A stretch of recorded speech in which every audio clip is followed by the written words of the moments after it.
Hello students, I am Dr. A.B. Patil. Today we will start one of the topic from the 12th science, that is enhancement in food production.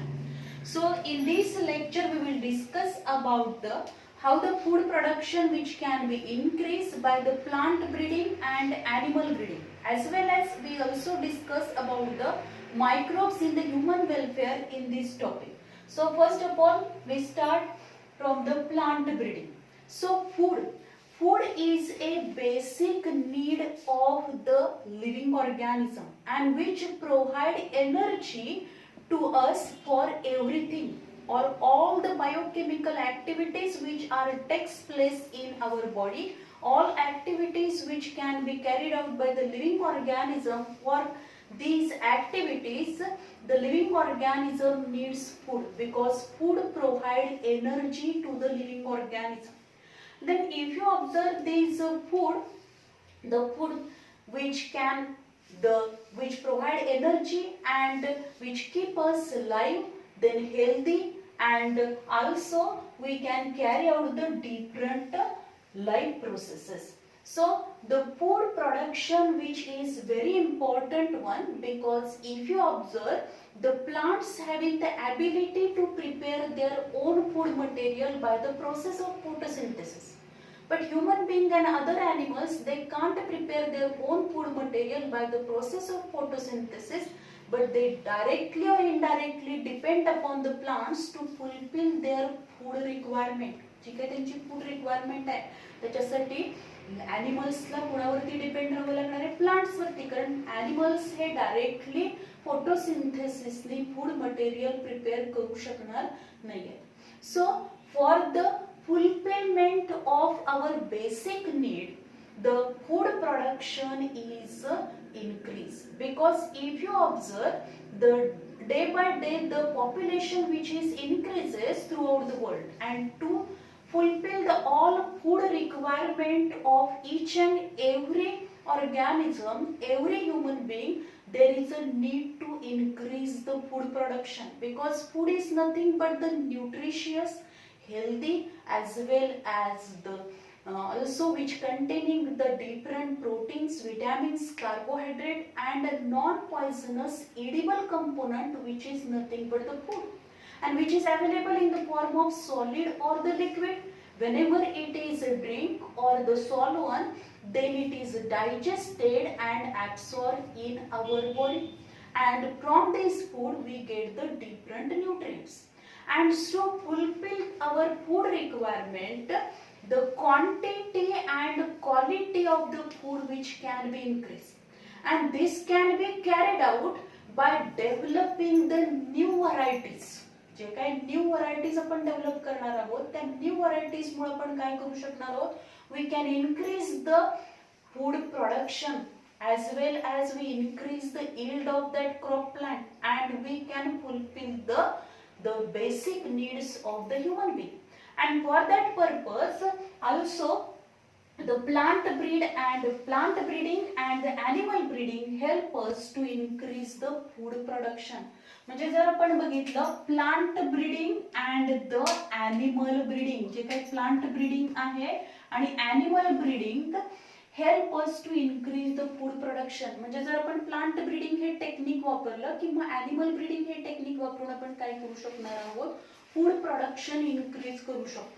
Because some animals which also provide the food in different component, that is in the form of meat, in the form of eggs, as well as in the form of also milk. त्या form मध्ये आपल्याला त्यांच्यापासून food available होणार आहे, proteinaceous food available होईल. आणि for that purpose the animal breeding which also useful, or the which help us to increase the food production.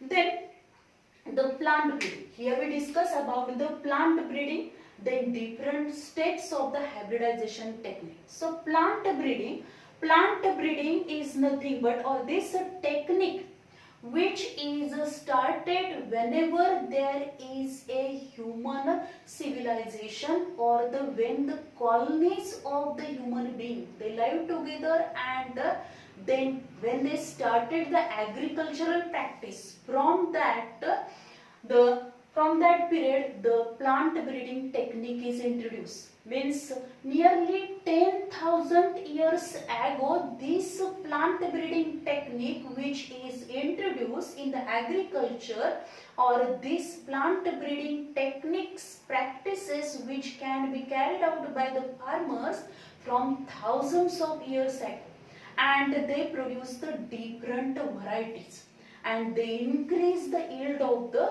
crop plant.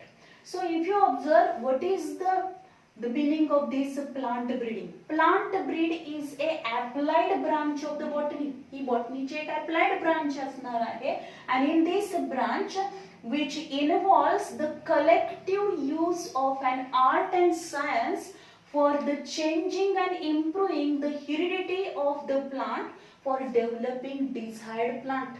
म्हणजेच plant breeding ही काय असणार आहे? Plant breeding is a applied branch of the botany. बॉटनीची एक applied branch आहे. या applied branch मध्ये काय केलं जातं? Which involves collective use of art and science. Art and सायन्सचा कलेक्टिव्ह यूज केला तो for changing and improving the heredity of the plant. जे काही प्लांट आहे त्या प्लांटचे हेरिडिटी कॅरेक्टर्स म्हणजे त्याचे जे काही कॅरेक्टर्स असणार आहेत ते कॅरेक्टर्स आपण काय करणार आहोत? चेंज करणार आहोत किंवा ते कॅरेक्टर्स इम्प्रूव्ह करणार आहोत by carrying out the hybridization technique, by carrying out this breeding technique, and all these changes which are carried out in this heredity of the plant for developing desired plant. की ज्यामुळे काय होईल? अशा पद्धतीचे एक desired plant develop होईल which having the different desirable characters, and this desirable plant which fulfill our basic requirement, that is the food. And only the quantity of the food which is not increased, along with this quantity, quality of the food which can be maintained by using this technique. त्या टेक्निकने आपण quality पण maintain करणार आहे, quantity तर वाढवणारच आहे, according by considering the population consider करून त्या पद्धतीने उत्पन्न पण वाढवणार आहे. पण उत्पन्नाबरोबर जे काही फूड असणार आहे त्या फूड्स मध्ये तेवढी न्यूट्रिएंट लेवल त्याची चांगली पाहिजे, त्याची क्वालिटी चांगली पाहिजे, की ज्यामुळे काय असणार आहे? जे ह्युमन बीइंग्स असणार आहेत, this human beings get the healthy, nutritious, proteinious food material, की ज्या फूड मटेरियल मधून त्यांना vitamins, proteins, carbohydrate, nutrients available होतील, and this food material which keep us healthy. So for that technique or this plant breeding, which by using this plant breeding technique we produce the number of varieties, and these number of varieties which are superior than the pre-existing variety, त्याच्यापेक्षा त्या superior varieties असणार आहेत, and these varieties, for the production of these varieties, the different principles which can be used, and for the production of the new variety, जेव्हा एखादी नवीन variety develop केली जाते तेव्हा वेगवेगळ्या सायन्स मधल्या ब्रांचेस मधले प्रिन्सिपल तिथे अप्लाय केले जातात. there is a application of the principles of the genetics, then also there is a application of the principles of pathology मधले प्रिन्सिपल्स वापरले जाते, as well as the recombinant DNA technology, genetic engineering, then also we use the physiological technique. All these techniques means pathology, physiology, then taxonomy असेल, त्याचबरोबर काय असणार आहे? Genetics असेल, त्याचबरोबर आपण जर बघितलं रिकॉम्बिनंट डीएनए टेक्नॉलॉजी आहे, जेनेटिक इंजिनिअरिंग आहे, याच्यामधले जे काही प्रिन्सिपल्स असणार आहेत, these principles which are used for the, or these are applied for the production of the desirable variety, and this desirable variety which having the different characteristics, and we can produce this new plant in such a way that is we can manipulate its genetic makeup. त्याचा genetic makeup आपण काय करणार आहोत? Manipulate करणार आहोत. जसं आपण बघितलं तर बायोटेक्नॉलॉजी मध्ये आपण बघितलेलं आहे की बायोटेक्नॉलॉजी मध्ये जेव्हा आपण काय करतो, एखादं न्यू प्लांट डेव्हलप करतो, जेनेटिकली मॉडिफाईड प्लांट डेव्हलप करतो, त्यावेळी आपण जो डिझायरेबल जीन आहे तो त्याच्या जीनोम मध्ये इंट्रोड्यूस करणार आहे, म्हणजे त्याचा जेनेटिक मेकअप आपण काय करणार आहोत? मॅनिप्युलेट करणार आहोत. आणि हे मॅनिप्युलेशन कशासाठी करायचं आहे?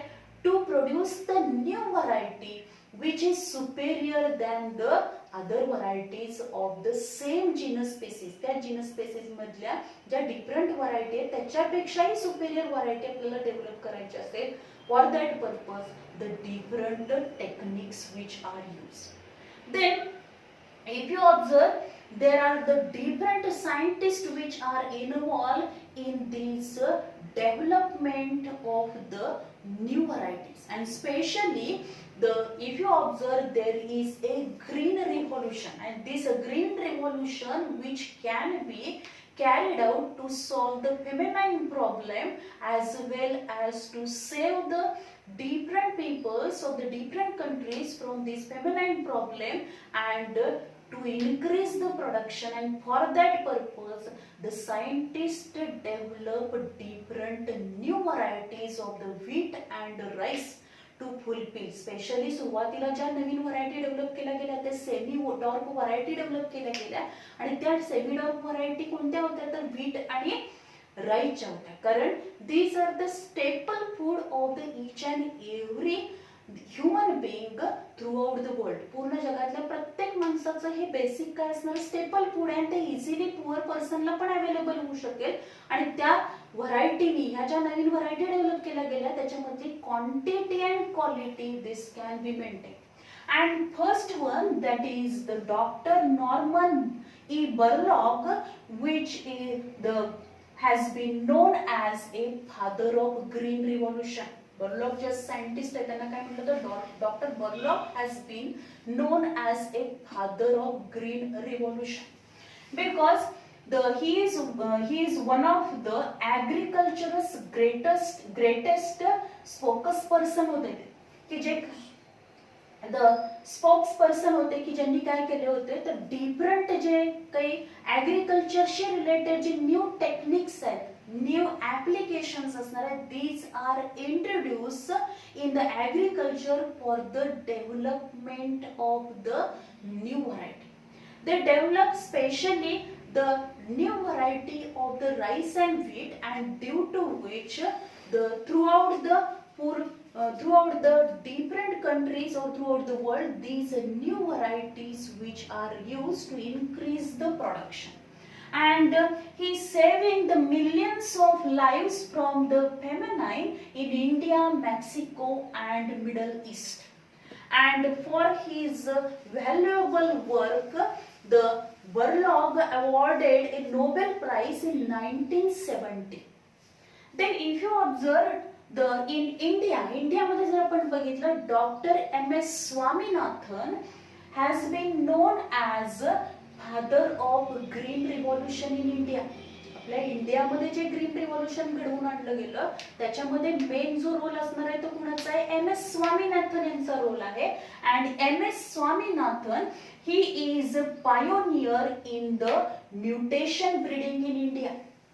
जे काही इंडियामध्ये म्युटेशन ब्रीडिंग हे जे काही कन्सेप्ट इंट्रोड्यूस केलेली आहे ती कुणी इंट्रोड्यूस केली, this technique or this mutation breeding which introduced by the Swaminathan. So he is a pioneer in the mutation breeding in India.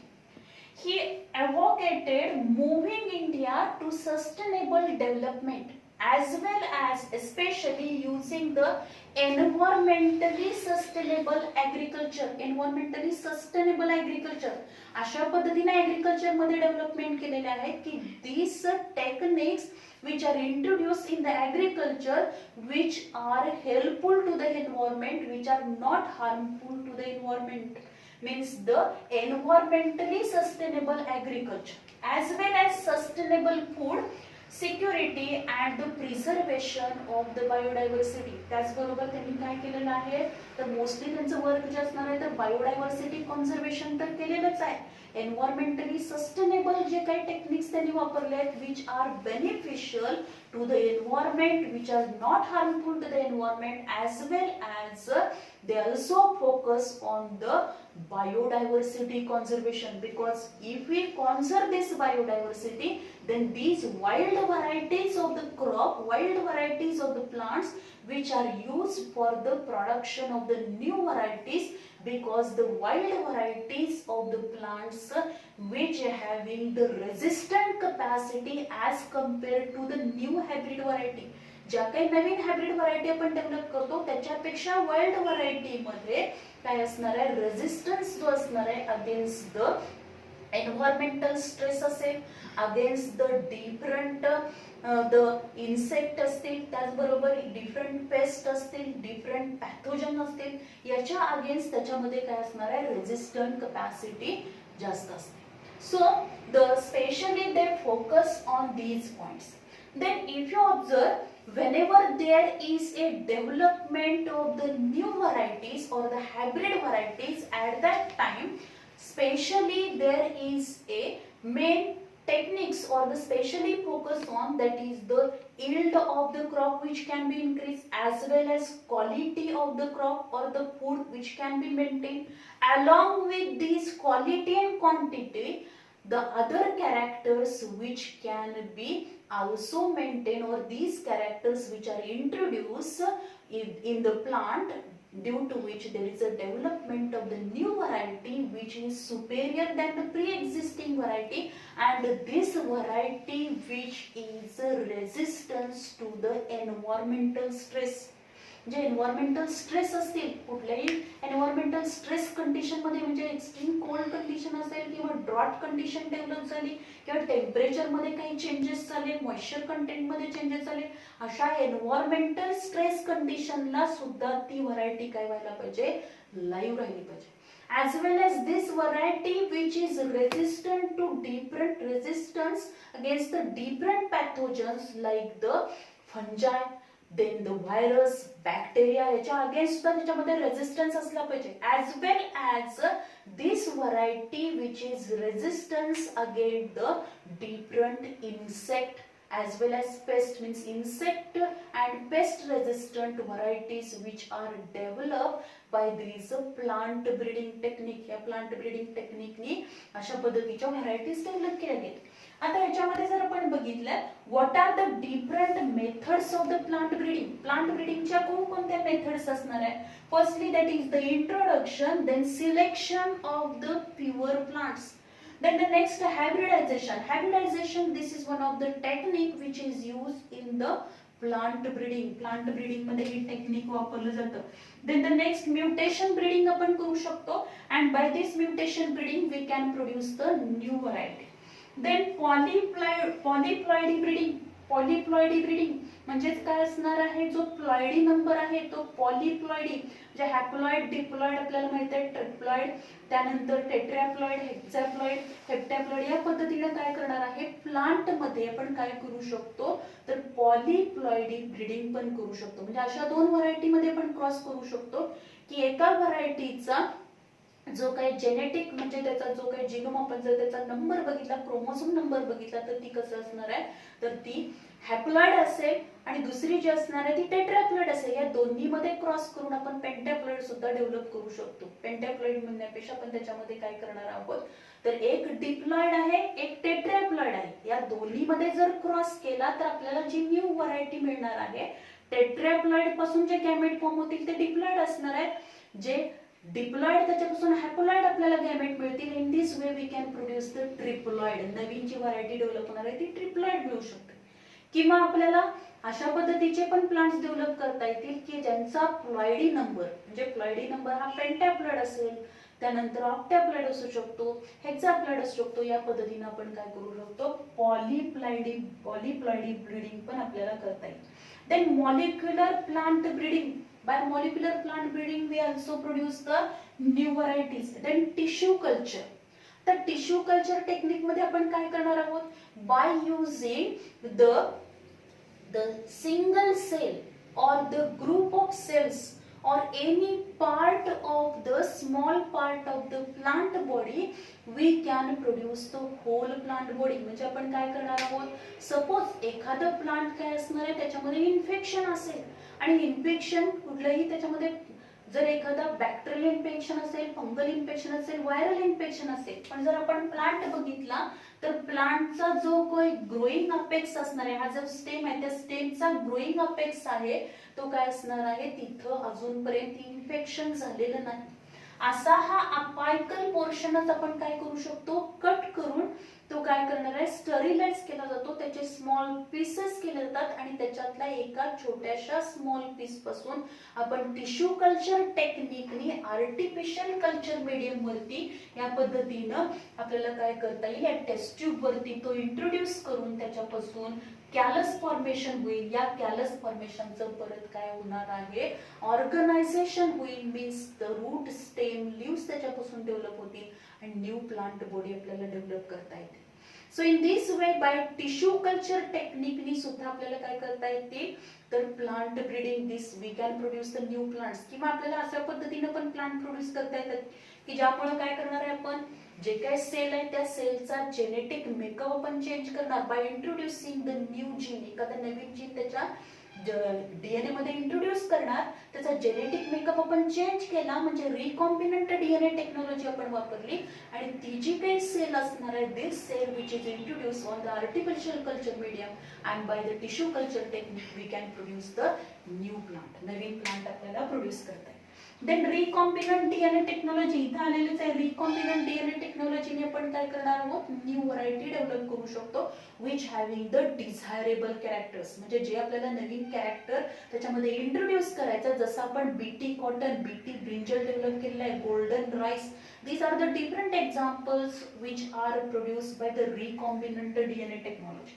Then single cell protein. Single cell protein, this technique which is also introduced in the plant breeding or which is also introduced by this technique, the single cells which are highly or which produce the proteins. असे काही काय असणार आहेत, तर microbes आहेत किंवा काही असणार आहेत, तर अल्गी आहेत की त्याच्यामध्ये ते हायली प्रोटीनियस आहेत.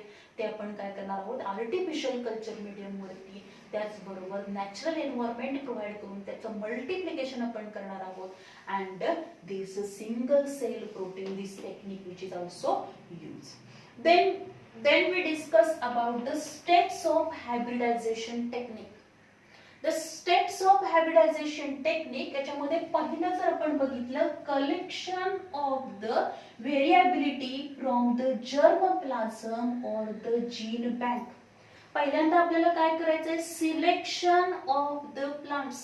जे काही प्लांट्स असणार आहेत त्या प्लांटचं काय करायचंय, सिलेक्शन करायचंय. आणि सिलेक्शन करण्यासाठी काय पाहिजे, आपल्याकडे जर्मप्लाझम पाहिजे.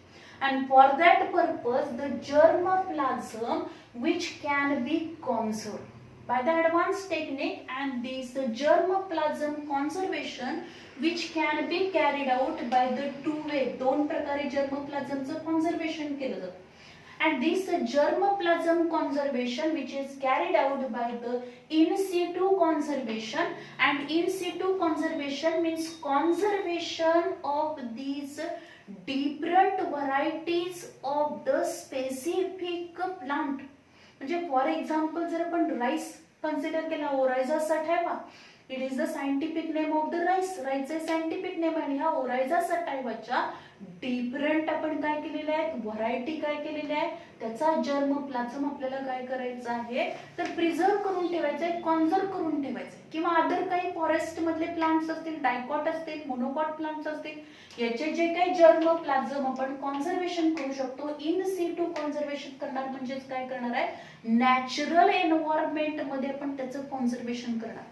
Means these are cultivated in the forest and natural resources जे असणार आहेत तिथं त्याचं कल्टिवेशन केलं जाईल.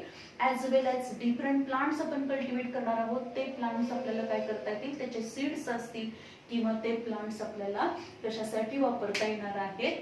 These plants are use for the hybridization technique. Then the next आपल्याला काय करणार आहे, ex situ conservation. Ex situ conservation means this conservation which can be carried out in the botanical garden and seed bank. म्हणजे आपण काय करणार आहोत, जे काही कॉन्झर्वेशन आहे, जर्मप्लाझम conservation which can be carried out with the help of forest, natural resources, botanical garden and seed bank. इथून आपल्याला ते काय अवेलेबल होणार आहे, जर्मप्लाझम अवेलेबल होऊ शकते. जर्मप्लाझम अवेलेबल होणार आहे म्हणजे काय, सीड्स आपल्याला अवेलेबल होतील. त्याचबरोबर काय असणार आहे, बॉटॅनिकल गार्डन मध्ये आपण नंबर ऑफ प्लांट्स काय करू शकतो, असे वेगवेगळ्या व्हरायटीचे प्लांट्स आपण तिथे कल्टिवेट केलेले आहेत, लावलेले आहेत, त्याच्यामधून पण आपल्याला काय करता येणार आहे, दिस टेक्निक और their seeds which can be collected and used for the hybridization technique. Then evaluation and selection of the parents. आता हा जर्म प्लाझम आपल्याला अवेलेबल आहे, म्हणजे एकाच प्लांटच्या डिफरंट व्हरायटीजच्या सीड्स आपल्याकडे अवेलेबल आहेत, सीड बँक मध्ये ते अवेलेबल आहेत, आणि प्रत्येक त्या व्हरायटीचे कॅरेक्टर्स तिथं काय केलेले असतात, मेन्शन केलेले असणार आहेत, त्याचे कॅरेक्टरिस्टिक आपल्याला माहित आहेत, त्याच्यामधले डिझायरेबल कॅरेक्टर्स कोणते आहेत ते माहित आहेत, आणि त्यामुळे आपण काय करणार आहोत, evaluation and selection of the parents. आणि मग त्या सगळ्या जर्म प्लाझम मधून आपण प्रॉपरली काय करणार आहोत, इव्हॅल्युएशन करणार, म्हणजेच आपण एक दोन व्हरायटी आपल्याला सिलेक्ट करायच्या की त्या दोन व्हरायटी मध्ये क्रॉस घडवून आणून आपल्याला थर्ड व्हरायटी डेव्हलप करायची. मग याच्यामध्ये पहिल्यांदा काय केलं पाहिजे, इव्हॅल्युएशन केलं पाहिजे, सिलेक्शन ऑफ द पॅरेंट्स केलं जातं. And after this selection of the पॅरेंटचं सिलेक्शन झाल्यानंतर the selection of parent plant with a different qualities, that is जे काही पॅरेंट प्लांट आपण सिलेक्ट केलाय त्याच्यामध्ये वेगवेगळे डिझायरेबल कॅरेक्टर्स असले पाहिजेत. म्हणजेच काय असणार आहे, हाय प्रोडक्शन असेल, त्याचबरोबर काय असणार आहे, दे having the good quality as well as disease resistant capacity असेल. सम म्हणजे समजा आपल्याला कोणत्या टाईपची व्हरायटी डेव्हलप करायची आहे, disease resistant with a good quality and high yield, अशा पद्धतीची व्हरायटी डेव्हलप करायची असेल तर त्या पद्धतीचे डिझायरेबल कॅरेक्टर्स असलेल्या दोन व्हरायटी आपण सिलेक्ट करणार आहोत. म्हणजे एका व्हरायटीमध्ये नंबर ऑफ डिझायरेबल कॅरेक्टर्स असतील की ते दुसऱ्या व्हरायटी जी आपण सिलेक्ट करणार आहोत, in that variety the desirable characters which are present in the first variety which are not present in the second variety, अशा दोन व्हरायटी आपण सिलेक्ट करणार आहेत. एकच कॅरेक्टर असलेल्या दोन व्हरायटी आपण सिलेक्ट करणार नाही. एका व्हरायटीमध्ये यील्ड प्रोडक्शन जास्त असेल पण डिसीज रेजिस्टंट कॅपॅसिटी असणार, पण दुसरी व्हरायटी आपण अशी सिलेक्ट केलेली आहे, this variety which having the less yield but which having the capacity to fight against the or which having the resistance against the different pathogenच्या against त्याच्यामध्ये रेजिस्टन्स असणार. देन द नेक्स्ट आपण जर बघितलं याच्यामध्ये पहिले आपल्याला 3 पॉइंट झाले, collection of variability from the germplasm or the gene bank झालं, evaluation and selection of parent झाले, selection of parent plant with the different qualities, then selected parent self for the 3 to 4 generation to make a true breeding. This point we already studied in the inheritance and variation. जेव्हा आपण Mendel's experiment बघितले त्यावेळी आपण बघितलं होतं की मेंडलनी जे ते दोन प्लांट सिलेक्ट केले होते, जेव्हा क्रॉस घडवून आणायचं होतं तेव्हा ते प्लांट जे काही सिलेक्ट केलं होतं, प्लांट म्हणजेच काय, पी प्लांट त्याने सिलेक्ट केलं होतं, पण पी प्लांटच्या वेगवेगळ्या व्हरायटीज सिलेक्ट केल्या की जेव्हा क्रॉस घडवून आणायचं होतं त्यावेळी मेंडलनी काय केलं होतं, he carried out the selfing.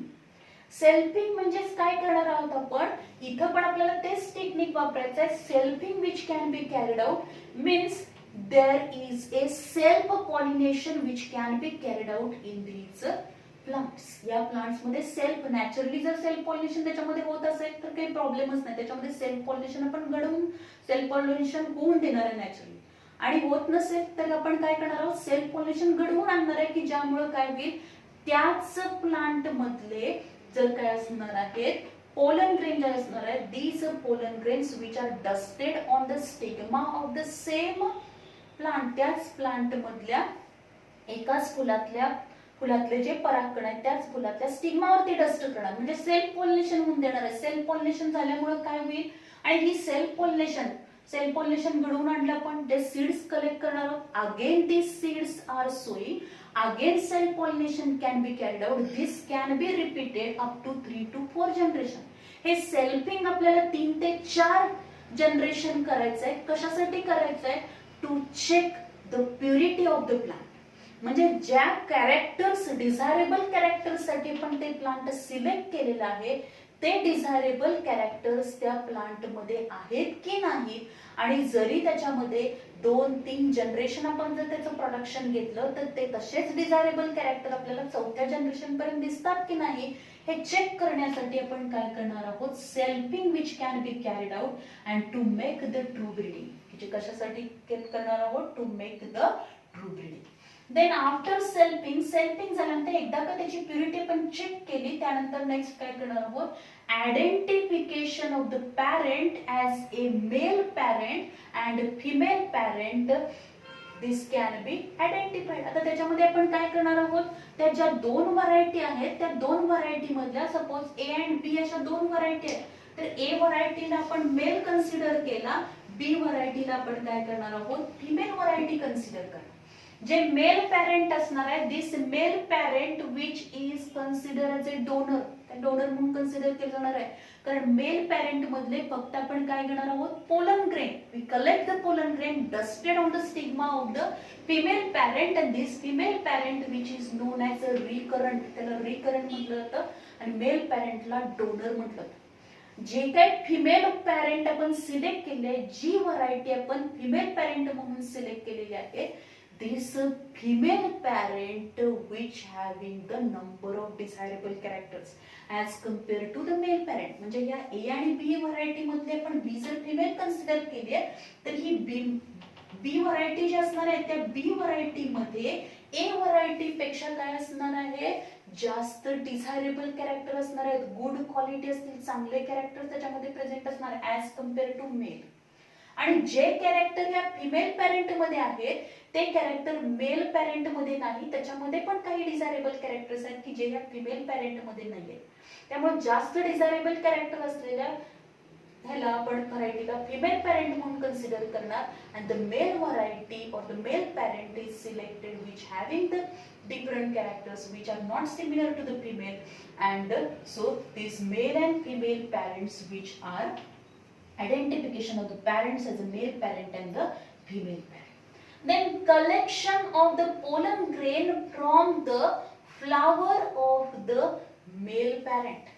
जे मेल पॅरेंट आहेत त्या मेल पॅरेंट मधले आपण काय करणार आहोत, पोलन ग्रेन्स काय करणार आहोत, कलेक्ट करणार आहोत. And then this pollen grains म्हणजे काय होईल, हे जे मेल पॅरेंट आहेत त्या मेल पॅरेंट जे काही आपण सिलेक्ट केलंय मेल पॅरेंट, जी व्हरायटी ए व्हरायटी आपण मेल पॅरेंट म्हणून सिलेक्ट केली, तर ए व्हरायटीचे सीड्स आपण सोईंग केले, त्याची व्हिजिटेटिव्ह ग्रोथ झाली, व्हिजिटेटिव्ह ग्रोथ झाल्यानंतर त्याची रिप्रोडक्टिव्ह ग्रोथ होणार, रिप्रोडक्टिव्ह ग्रोथ होणार म्हणजेच काय होणार आहे, तर हे जे काही प्लांट असेल त्या प्लांट्सला काय होणार आहे, this plant produce the flowering that is the floral axis. त्याच्यामध्ये हा फ्लोरल ऍक्सिस डेव्हलप झाला आणि हा जो काही फ्लोरल ऍक्सिस डेव्हलप झाला ह्याच्यामध्ये जे फ्लावर्स डेव्हलप झाले ते फ्लावर्स आपण काय करणार आहोत, फ्रॉम दीज फ्लावर्स, या फ्लावर्स मधले आपण पोलन ग्रेन्स काय करणार आहोत, कलेक्ट करणार आहोत. And then these pollen grains which are dusted on the stigma of the male parent, B व्हरायटीच्या फ्लावर वरती ते त्याच्या स्टिग्मा वरती आपण पोलन ग्रेन डस्ट करणार आहोत. पण त्याच्यासाठी आधी आपल्याला काय करायला पाहिजे, हे कलेक्शन ऑफ पोलन ग्रेन कधी होणार आहे, जेव्हा ते मॅच्युअर होईल, त्याच्यामधले अँथर जे असणार आहे ते अँथर्स मॅच्युअर झाले, त्याच्यामधले पोलन ग्रेन तयार झाले. म्हणजे आपल्याला माहितीये पोलन ग्रेन हे कुठे तयार होणार आहे, तर in the flower. If you observe the structure of the flower, त्याच्यामध्ये काय असेल, आउटर मोस्ट फ्लोरल होल जे असेल which is nothing but the calyx, then inner to the calyx corolla, आणि करोलाच्या आतमध्ये अँड्रोसियम गायनोसियम आहे. Androecium which is the male sex organ, gynoecium is the female sex organ. आणि अँड्रोसियमच्या प्रत्येक मेंबरला आपण काय म्हणतो, each member of androecium which is known as a stamen. त्याला stamen म्हटलं तर the stamen which having the 3 parts, त्याच्यामध्ये परत 3 पार्ट्स आहेत. That is the anther lobe, connective and filament. Anther lobe, these are the fertile one. Anther lobe कसे आहेत, fertile आहे. इथं pollen grain तयार होणार. हे जे pollen grain असणार आहे, these pollen grains which are collect means after the maturation of these anther. Anther mature झाल्यानंतर त्याच्यामध्ये pollen grain तयार होणार. आता हे प्रोसेस आपण करणार आहोत, पण त्याच्या आधी आपल्याला काय करायचंय, removal of the stamens from the flowers of the female parent by the emasculation process. Emasculation means काय असणार, removal of the stamens from the flowers of the female parent before dusting, before pollination, before maturation. म्हणजे B variety जी आपण select केली आहे ती काय consider केली आहे, फिमेल पॅरेंट म्हणून. आणि समजा ते प्लांट काय असणार आहे, the plant which having the ability to produce the bisexual flower. जर त्याच्यामध्ये बायसेक्शुअल फ्लावर्स डेव्हलप होत असतील म्हणजेच एकाच फ्लावर मध्ये अँड्रोसियम आणि गायनोसियम दोन्ही पण डेव्हलप होत असतील तर अशा वेळी आपल्याला काय केलं पाहिजे? For that firstly we can carry out the emasculation. आपण काय करणार आहोत? We can carry out the emasculation process. म्हणजे हे जे काही फ्लावर आहे त्या फ्लावर मध्ये प्रेझेंट असलेले हे जे काही स्टॅमेन्स असणार आहेत, these stamens which are present in the female parent's flower, these stamens which are removed. हे स्टॅमेन्स काय केले जातात? रिमूव्ह केले जातात बिफोर मॅच्युरेशन. म्हणजे हे अँथरलोप मॅच्युअर व्हायच्या आधीच ते काय केले जाणार आहेत? रिमूव्ह केले जाणार. जर फ्लावर हे लार्ज असेल तर आपण काय करू शकतो? these stamens which can be removed means emasculation can be carried out with the help of forceps. forceps घेणार आपण आणि forcepच्या सहाय्याने काय करू शकणार आहोत? we can remove these stamens before maturation. आणि तशा पद्धतीने नसेल एकदम छोटे फ्लावर्स असतील तर अशा वेळी काय केला जातो? तो सगळा इन्फ्लोरेसन्स जो असणार आहे तो इन्फ्लोरेसन्स हा हॉट वॉटर ट्रीटमेंट त्याला दिली जाते की हॉट वॉटर ट्रीटमेंट मुळे हे काय होणार आहेत? हे जे स्टॅमेन्स असणार आहेत ते स्टॅमेन्स मॅच्युअरच होणार नाहीयेत, त्याच्यामध्ये पोलन ग्रेन तयार होत नाहीत, त्यामुळे त्याला हॉट वॉटर ट्रीटमेंट पण दिली जाते.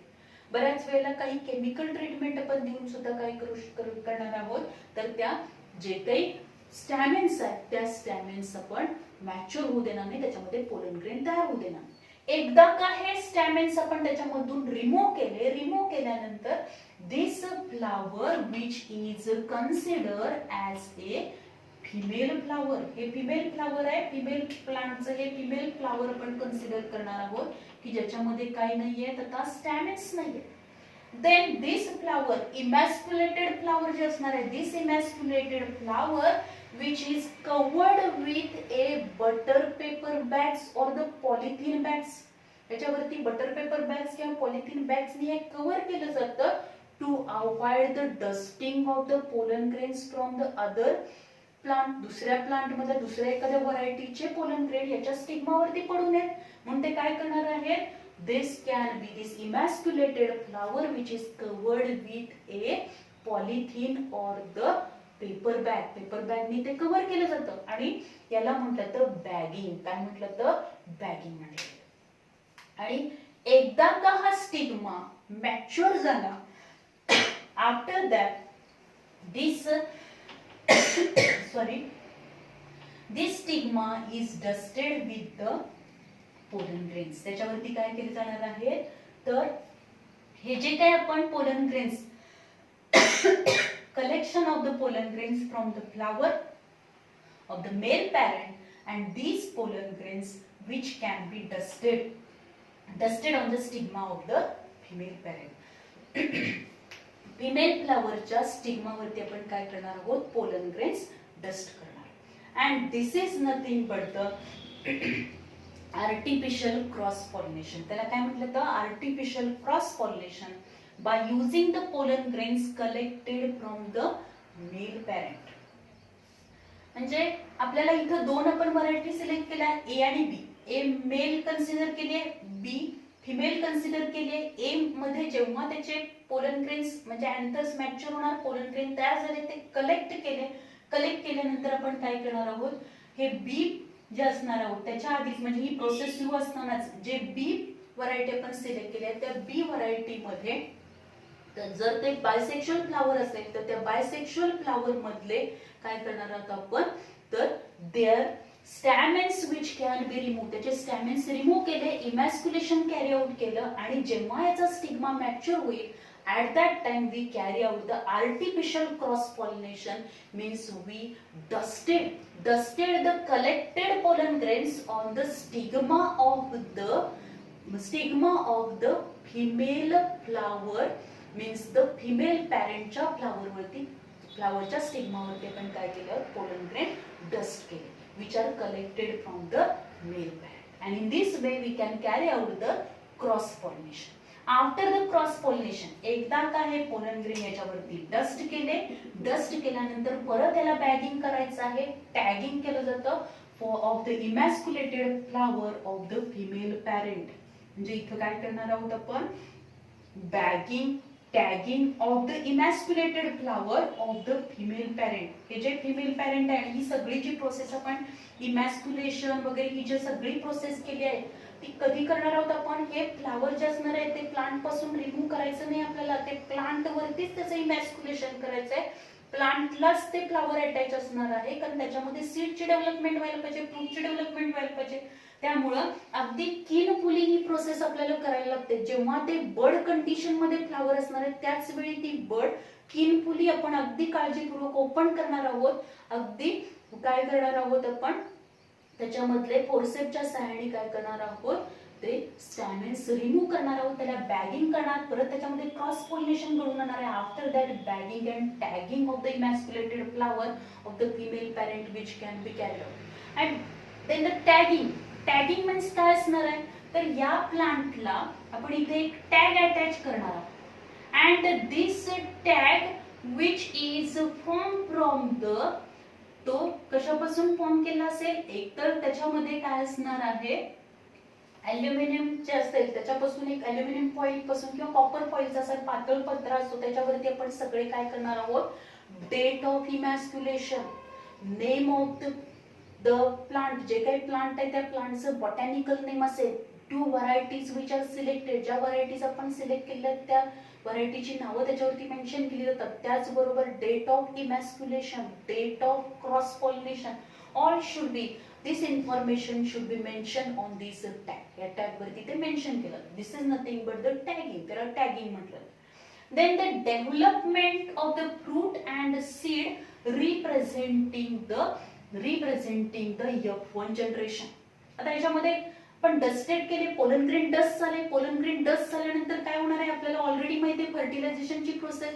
पोलन ग्रेन जे असणार आहे डस्ट झाले की काय होईल, this pollen grain absorb the nutrients from the stigma, they develop the germ tube, त्याच्यामध्ये 2 मेल गॅमेट्स फॉर्म होणार आहेत, this germ tube reaches up to the ovule, ovule पर्यंत येणार. After the entry of this male gametes in the ovule, the union of male and female gametes, zygote form will, and from this zygote there is a development of embryo, and जी ovule असेल after fertilization, after double fertilization, especially if you observe in the angiosperm, the characteristic of angiosperm, that is the angiosperm shows the double fertilization. So after the double fertilization, the ovule which is converted into the seed and ovary develop into the fruit. Ovary पासून fruit develop होईल, ovule पासून seed develop होणार. Means fruit and seed development representing the F1 generation. एकदा का fruit आणि seed ची development झाली म्हणजेच काय झालेलं आहे, F1 generation फॉर्म झालं, hybrid seeds are formed. Hybrid seeds form झाले. Then next step काय असेल, selection and testing in these hybrid seeds for the combination of the desirable characters. आता ह्या ज्या काही सीड्स असणार आहेत त्या सीड्स कलेक्ट केल्या जातील, सिलेक्शन केलं जातील त्याच्यामधल्या चांगल्या सीड्स, आणि परत काय केलं जाणार आहे, त्या सीड्स आपण काय करणार आहोत, सोईंग ऑफ दिस सीड्स, या सीड्सचं सोईंग केलं जातं, जमिनीमध्येच त्या सीड्स पेरल्या जातात, त्याच्यापासून नवीन प्लांट डेव्हलप होतील, आणि जे प्लांट्स डेव्हलप होणार आहेत these plants desirable characters are observe, त्याच्यामध्ये डिझायरेबल कॅरेक्टर्स ऑब्झर्व केले जातात, त्यांचं टेस्टिंग केलं जातं, अँड देअर सिलेक्शन. मग त्या डिझायरेबल कॅरेक्टर्स मधून जे काही प्लांट्स, नंबर ऑफ प्लांट्स आपण काय केलेले आहेत, सीड्स आपण सोईंग केल्या, त्याच्यापासून नंबर ऑफ प्लांट्स डेव्हलप झाले, ते प्लांट्स मधले ज्या प्लांट्स मध्ये आपल्याला सगळे डिझायरेबल कॅरेक्टर्स आपल्याला दिसत आहेत, गुड क्वालिटी दिसते, डिसीज रेजिस्टंट कॅपॅसिटी दिसते, त्याचबरोबर प्रोडक्शन जास्त दिसते, अशा प्लांटचे सीड्स आपण कलेक्ट करणार आहोत. कलेक्ट केल्यानंतर म्हणजेच काय केलं, selection and testing of F1 hybrid केलं for the combination of desirable characters. म्हणजेच ए आणि बी व्हरायटी मध्ये क्रॉस घडवून आणल्यानंतर काय होणार आहे, ए हा मेल आपण कन्सिडर केला म्हणजे त्याच्यातले पोलन ग्रेन डस्ट केले म्हणजे त्याच्यातले सगळे जीन्स कशात येणार आहेत, बी मध्ये येणार आहे. बी आणि ए चं काय झालेलं आहे, कॉम्बिनेशन झाले, म्हणजे याच्यामधला haploid gamete, female gamete, haploid male gamete याचं युनियन होऊन झायगोट फॉर्म झालं, झायगोट पासून एम्ब्रियो डेव्हलप झाला म्हणजे सीड डेव्हलप झाला आणि त्या सीड्स मध्ये कोणकोणते कुठल्या पद्धतीचं कॉम्बिनेशन आपल्याला कॉम्बिनेशन ऑफ डिझायरेबल कॅरेक्टर जे असणार आहे F1 हायब्रिडचं their selection and testing which can be carried out and field trials for the yield means production in different climatic condition. आता एकदा का हे सीड फॉर्म झाले म्हणजे ते सीड सोईंग केल्यानंतर परत आपल्याला फर्स्ट जनरेशन मध्ये आपल्याला सीड्स कलेक्ट केले, त्याचे सगळे डिझायरेबल कॅरेक्टर्स आपण ऑब्झर्व केले आणि ते सीड्स आपण कलेक्ट करून परत ही प्रोसेस आपण 3 वेळा रिपीट करणार आहोत की ते डिझायरेबल कॅरेक्टर्स त्याच्यामध्ये आणि त्यामुळे आपण सेल्फ पॉलिनेशन घडवून आणणार आहोत त्याच्यामध्ये नॅचरली त्याच्यामध्ये त्याची ग्रोथ घेणार आहोत and there the all characters which can be tested.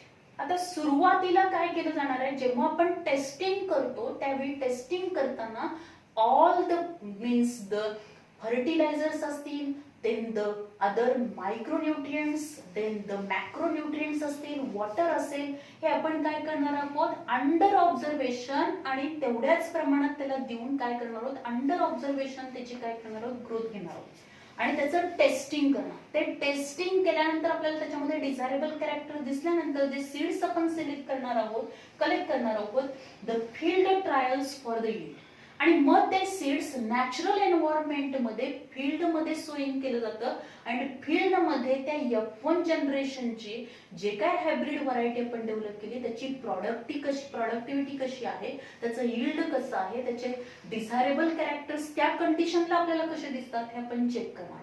आता फक्त एकाच एरियामध्ये म्हणजे जिथं आपण ही व्हरायटी डेव्हलप केली किंवा कॉमनली ती व्हरायटी कुठे आपल्याला मिळते त्या ठिकाणी आपण फक्त ते सीड्स सोईंग करणार नाहीये. तर जे सीड्स आपण सिलेक्ट केलेले आहेत जे कलेक्ट केलेले सीड्स आहेत न्यू हायब्रिड व्हरायटीचे ते सीड्स आपण आपल्या कंट्री मधल्या वेगवेगळ्या म्हणजे ते क्रॉप ज्या स्टेटमध्ये ज्या रिजन मध्ये त्याचे हे घेतली जाते ग्रोथ घेतली जाते त्याचं यील्ड घेतलं जातं त्या रिजनला डिफरंट क्लायमॅटिक कंडिशनला त्या हायब्रिड व्हरायटीचे आपण सीड्स पाठवणार आहोत. त्या डिफरंट क्लायमॅटिक कंडिशनला these seeds are sowing and their growth their desirable characters their production which can be check. And if this hybrid variety which gives the good quality, high product, that is the quantitatively and qualitatively it is good one as well as it having the different desirable characters, disease resistant capacity and then these variety which is recommended as a new hybrid variety which is useful for the or useful for the cultivation means testing and release of this new variety आणि मग त्या व्हरायटीचा आपण काय करणार आहोत तर this can be that is available to the farmersला नंतर ती काय केली जाते अवेलेबल केली जाते. म्हणून आपण बघतो की आपल्या कंट्रीज मध्ये म्हणजे थ्रू आउट द वर्ल्ड प्रत्येक कंट्रीमध्ये वेगवेगळ्या प्लांटचे वेगवेगळ्या क्रॉपचे रिसर्च सेंटर्स वेगवेगळ्या ठिकाणी आहेत आणि हे जे रिसर्च सेंटर्स असणार आहेत शुगर केन रिसर्च सेंटर असेल किंवा काय असणार आहे कोईमतूरला येते किंवा दुसऱ्या आपण बघतो राईसचे रिसर्च सेंटर्स आहेत व्हीटचे रिसर्च सेंटर्स असणार आहेत त्या प्रत्येक क्रॉपचे प्लांटचे रिसर्च सेंटर्स असणार आहेत तिथं काय केलं जातं by using this technique hybridization technique or other advanced technique we can produce the new variety and these varieties which having the desirable characters they having the resistance against the environmental stress as well as the resistance against the different pathogen. So this is all about the hybridization technique. याच्यामध्ये या टेक्निकची फक्त आपल्याला ह्याच्या steps आहेत steps वरती पण question आपल्याला विचारला जाऊ शकतो. तर मोस्टली थेरीसाठी जर आपण बघितलं या वर्षीच्या थेरीसाठी जर बघितलं आपण तर काय होणार आहे तर मोस्टली याच्यावरती विचारणार नाहीत कारण का हा पार्ट आपल्या त्याच्यामधून डिलीट केलाय पण these all points which are very important for your NEET exam साठी हे इम्पॉर्टंट असणार. So this is all about the plant breeding and steps of hybridization technique. Thank you very much.